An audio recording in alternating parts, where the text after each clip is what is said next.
You know what grinds my gears? Contract signing. You know what could really grind my gears even more? Double contract signings. And we can barely even see that with developing over a simple conversation.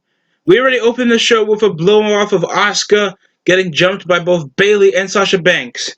Other than them being women's champions, they do have the right to jump any show they can be on. Just, I don't really care about Banks and Bayley.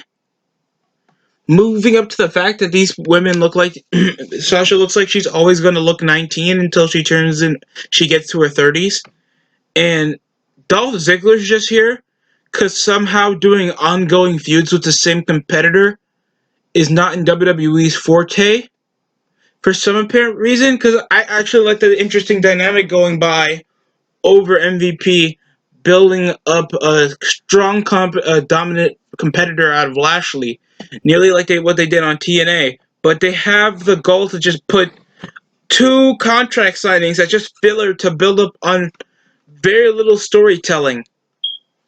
Over to the factor that, oh, right, Ziggler and McIntyre were a tag team back in 2018. I remember, I guess. Even though 2018, you people should know how I feel about 2018 Monday Night Raw. Just go back. Some of my reviews actually have serviceable numbers for this channel. It's just, by God, why should I care? The remnants of storytelling, it just comes from uh, Ziggler's feud that he had with Kofi Kingston last year for the WWE Championship. Instead of it should have been me, it's this time you owe me. I understand they're supposed to make him a whiny, uh, you know, whining babyface that's wishing on his time being world champion still. I just feel like, why isn't he fired? What's wrong with Bobby Lashley? They had a pretty good match of the night candidate back at Backlash, and it's shown that they're trying to Voller in him into the main event scene. Thanks for getting rid of Paul Heyman, Vince. It's purely dumb. It ended up off a brawl from from more assaults from Bayley. It just felt completely worthless to open this up because it took very little build up, and I don't know why you had to open up the show because you had like a contingency of about 3, 4, 5 matches in 3 hours. What is wrong with you? And most of them was forgettable every time it went on. The only thing compelling is practically just, I guess, uh Edge facing off again. I know. See, Big Show feuding with Randy Orton, or Apollo Crews feuding with MVP for the United States Championship. In the lack of compelling storylines, at least the main event was entertaining. I'll give it that. Other than that, there's really hasn't been that much contingency plans when it comes to actually building up the storylines. And I'm just getting these updates upon updates of depleting ratings. Off the third hour, of course, it's the third hour because no one's watching people fake fight for 3 hours. Especially if you only have like two storylines to work with. And most of them don't even roll around, convert around the show. I don't give a damn about jobbers tagging back together. All because Liv Morgan been in like a few matches of a losing streak. Hasn't she been fighting for her own independence for the last several weeks? I mean, months per se, after returning as a babyface, becoming somewhat of a dyke and making her hair blonde and getting into big matches like Charlotte Flair, and then she's backed up to a corner, getting her getting her moveset cut off in a match against Natalia of all people, and then letting her loose to her on Raw. And they expect me to watch this 3 hours? I'm gonna say whatever I want. It's a sacrifice of my time, and a sacrifice of a cable bill, and it's a sacrifice of everything else. I'll say whatever I want because we literally give WWE money. And if they don't, they're douches. and go AEW. It just feels so lackluster.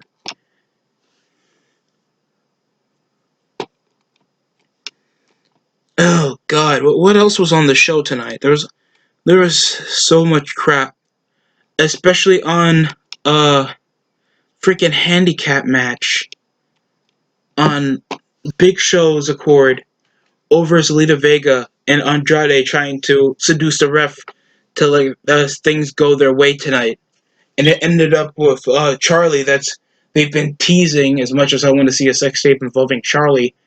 I don't want Andrade's greasy ass on it. I mean, no, Garza's greasy ass on it. Ended up with contingency plan and everything is centered up over Zelina Vega. She's a compelling promo, but I really didn't care. She's a pretty good promo for a managerial sense, and with a lack of valets or any manager or any authority in a show, it feels like it's just Raw. It's just Raw. That's the title. We have no actual personality when it comes to the show. It just feels so empty. And thanks to this dependency to make everything open, it feels like Raw doesn't have an identity other than it has a 3-hour time slot.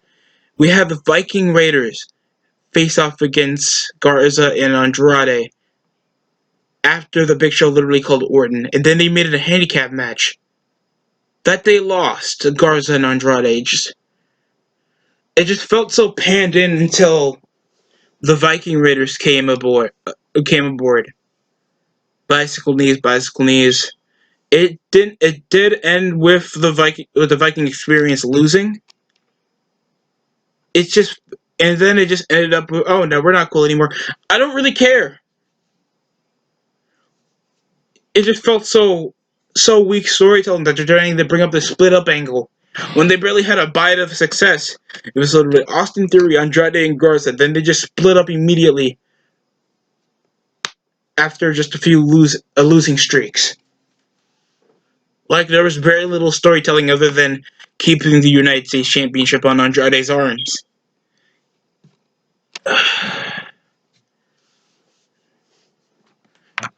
With Lita Vega acting like a needy teenager, I liked it. But other than that, without Zelina Vega always on camera, I just felt like that was a weak segment. Next up, bro. I'm sorry, folks. If you think I'm being slow tonight, it's just because it's Raw. That's literally my excuse. Akira Tozawa faces off against R-Truth. That R-Truth wins again. Listen, I love R-Truth, but he can literally steal the show without having a championship. And I guess that's his relevancy over making the 24/7 title, an important championship. But other than that, he had ninjas. He's Japanese. Kicks. He doesn't do the senton anymore.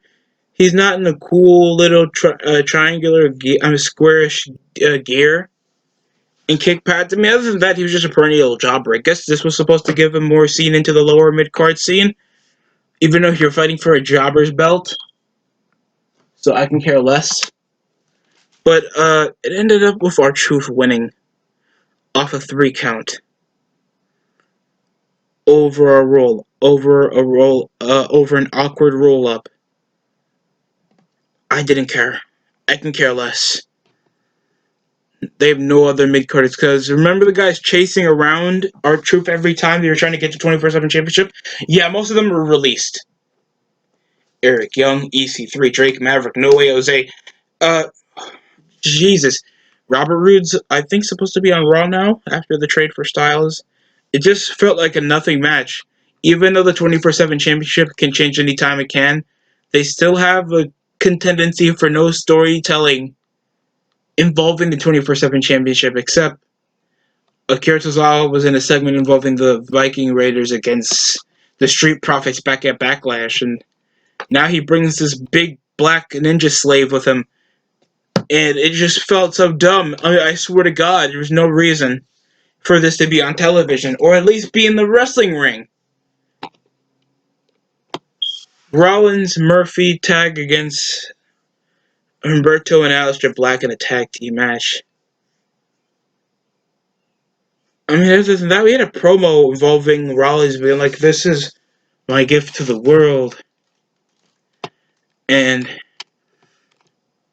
Ray is obviously, I don't care. Rollins' promo style, he still sounds like a fucking squeaky toy trying to get through adolescence. I don't really care. His promo was just an eye for an eye, segmented over. Dominic always talking back to the adult while his dad is telling him to stop talking back. It's just, uh, okay. I just don't care. People keep reporting that this big black ass Hot Topic Samoa Joe looking child is gonna wrestle for the business and getting major storylines involving Rey Mysterio. I just don't care. It didn't even condense into a match. After trash talking ensued, Murphy and just Alistair and Humberto came out of nowhere, and it just ended up in a match. I mean, the match was fast paced, toe paced, Suicidas, Rollins off a sling blade, a bicycle knee, multiple combos off Aleister Black, but it came off a failing move off Humberto, him not getting up as quick as Rollins in a curb stomp. I thought that was a fun finish for an okay match for a pay-per-view that's retarded, with the tagline being more retarded for obviously more cinematic bullshit, because WWE can't sell pay-per-views. They really can't. Okay, next up, Ruby Riott loses to Peyton Royce.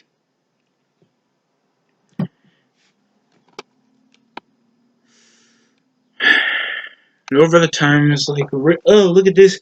You're not making any friends, and you're a jobber. And she continues being a jobber. I guess it's supposed to be building up sympathetic points, and they've been trying to report that they're trying to bring back the Riot Squad over Liv Morgan beating her like 3 times on Raw.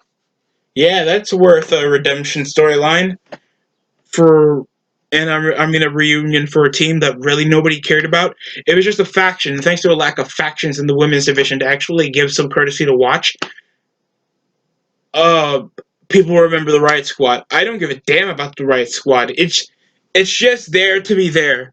Tell me a notable feud the Riot Squad have been in the time before Sarah Logan was fired. Tell me. Oh, you mean that insulting feud that had to go for cheap heat over the recent passing of Jim the Anvil Neidhart? Ooh, I remember. Obviously, other than that, Liv Morgan is thick. Uh, Ruby Riott looks like a albino xenomorph wearing a weave, and Sarah Logan looks like somebody you met in your college. I don't care about the Riot Squad. She lost. Double knee. I think there was a TKO in this match. Liv Morgan was only brought up to, of course, bring any relevancy to why Ruby Riott was even sought after to begin with, other than the Riot Squad. Such a faction in WWE, nobody can remember a moment. I swear to God. There was barely any moves. There was a few near falls off the drop kicks, and Peyton Royce is one of the better ones in the ring than Billie Kay, that's just there to scream or get any type of tape tag action whenever the Iconics got a wrestling match. And I obviously don't care about Ruby Riott, so Peyton Royce had to win.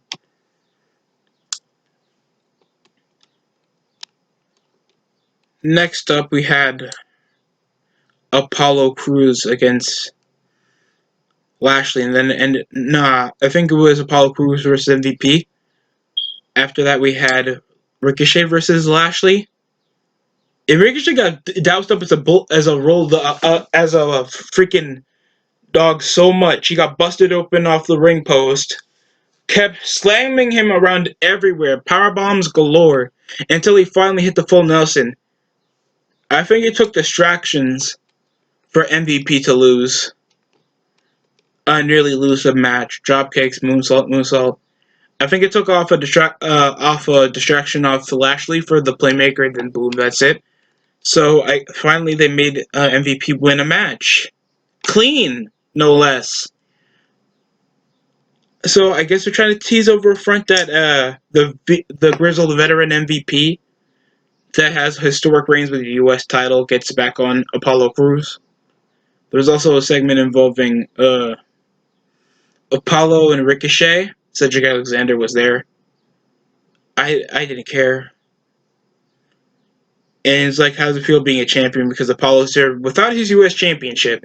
He wasn't even holding it under his shirt. And he was wearing a shirt. Next up was, of course, the mixed tag team match for the main event involving the challengers versus the contenders. I mean, the champions versus the challengers. And this was the better match of the show. Good drop kicks. Good counters into a Northern Light suplex over a tornado DDT. I mean, a spin out DDT. As soon as Sasha Banks was trying to intervene, it ended up to a shocking sucker punch to the face by McIntyre. And it went into a decent finish over Ziggler and Banks winning. But, yeah. Over a shocker distraction off the Banks statement. Banks and Ziggler won. This is going to be a total fucking momentum shift for two people that have combined the muscle mass that makes up my finger. It was just a poor show, folks. I swear to God. Someone please just take the controller, break it, then break the TV with the controller. It's just poor to watch this. If people want to forcibly make themselves optimistic, like the signings from Impact was carrying off dead weight, imagine what fans are going to say as soon as they release some people like Elias or Lashley, or just people that obviously have more charisma and can known to have crowd control and cause, compelling storylines. We're just given Andrade and Garza as fodder. It feels like they barely play a factor into the show.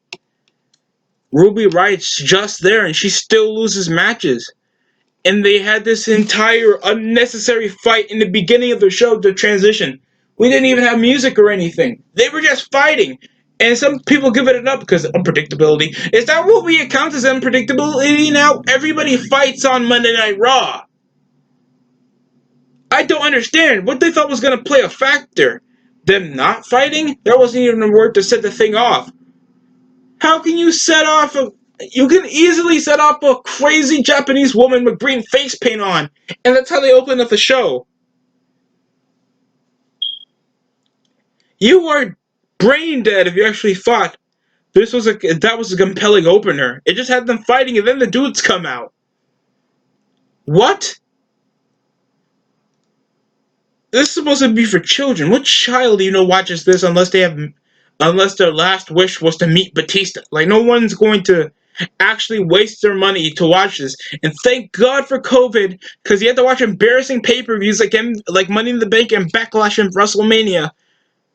There's something wrong with you. There's really something wrong with you. Luckily enough, there's a free version of the goddamn network. I don't advise for you to get it, because it's just a bare bones network to at least excuse people having free trials for a month, for I think a month subscription. It's dumb. It's dumb. It's a waste of time. The show gets a 4 out of 10. It's like they weren't even going to build up much. I think they even ignored Randy Orton and Edge, other than the major factoid that Ric Flair is associating with Randy Orton now, even though this is expected. Things they literally had years of being in a faction together, so that wasn't expected, and especially off the man that nobody should trust but everybody respects, for Ric Flair to low blow Christian. So it's just dumb. And over the time, nobody learns anything because, oh my god, it's wrestling. And oh my god, shut up! This show sucks. KGM. Bruce Pritchard ain't shit. And now he gets to run 2 shows in the same minute pacing. The only thing different with SmackDown, because it's easier to consume, because wrestling event shouldn't be like at least less than 2 hours unless something big's happening like the draft and an anniversary episode, or a major storyline happening, or a major blow-off event, or something. I'm not watching 3 hours of this bullshit, especially when there's a robot crowd just shouting up, boom! Yay! Whoa, whose mans is this? I coughed. What do you mean they finally got us to wear masks? Didn't we last with this for nearly a month? It's just dumb. Oh, God. Thanks for watching. Like, comment, and the DST show. Hopefully you liked the video. By God, give me your opinion how you feel about Extreme Rules nerf or new gimmick track set for Hot Wheels logo looking ass. And, of course, anything else you think is going to happen over the course of fans returning back to WWE events. Thanks. It's July now. This video is getting uploaded, so yeah. And for other people, have a good 4th of July. Thanks for watching, folks.